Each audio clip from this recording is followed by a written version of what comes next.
Assalamualaikum warahmatullahi wabarakatuh.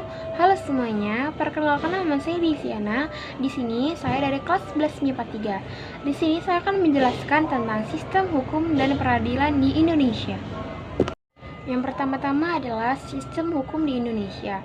Makna dan karakteristik hukum secara fisik pernah mengatakan bahwa hukum itu ibaratkan sebagai pagar di kebun binatang.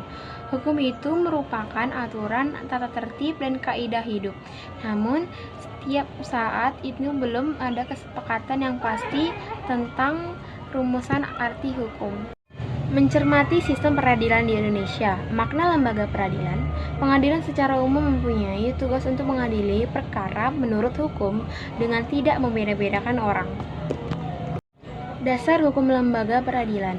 Adapun yang menjadi dasar hukum terbentuknya lembaga-lembaga peradilan nasional sebagai berikut.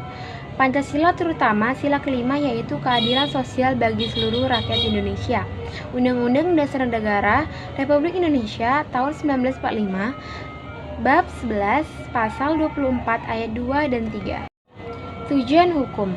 Aksi para begal motor merupakan salah satu bentuk pelanggaran hukum yang sangat meresahkan masyarakat.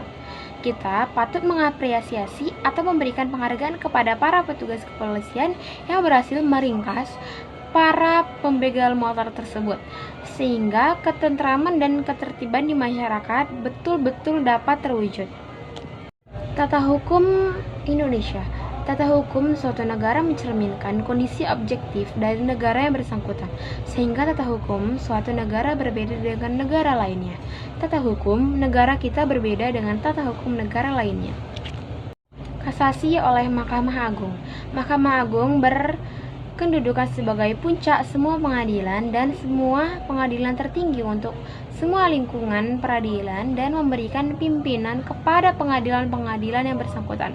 Mahkamah Agung merupakan salah satu perilaku kekuasaan dan kehakiman sebagaimana yang dimaksud dalam Undang-Undang Dasar Negara Republik Indonesia tahun 1945.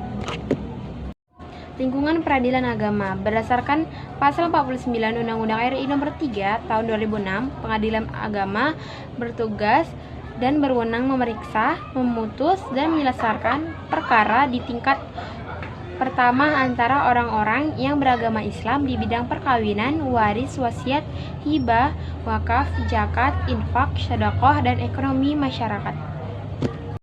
Mahkamah Konstitusi. Mahkamah Konstitusi merupakan perwujudan dari Pasal 24C Undang-Undang Dasar Negara Republik Indonesia tahun 1945. Masa jabatan Hakim Konstitusi adalah 5 tahun dan dapat dipilih kembali hanya untuk 1 kali masa jabatan. Oke, sekian penjelasan dari saya. Saya ucapkan terima kasih dan wassalamualaikum warahmatullahi wabarakatuh.